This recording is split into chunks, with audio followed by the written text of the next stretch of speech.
NCC, national constitutional council, এবং সেই ব্যাপারে অধিকাংশই দলেই ঐকমত্য পোষণ করেছে নীতিগতভাবে।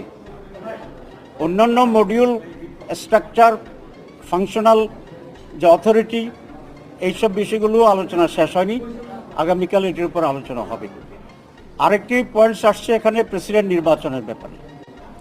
আমাদের এখানকার তো যে পার্লামেন্ট প্রেসিডেন্ট নির্বাচিত করে, তো ঐকমত্য কমিশন যেটা রেফার করছে সেটা হচ্ছে প্রেসিডেন্ট নির্বাচনটি গ্রাসরুট লেভেলে আপ টু মেম্বার পর্যন্ত ইলেকট্রাল বডি তৈরি হবে, এটা প্রায় 70,000, এবং তাদের মাধ্যমে উনি ডাইরেক্ট ইলেক্টেড হবেন।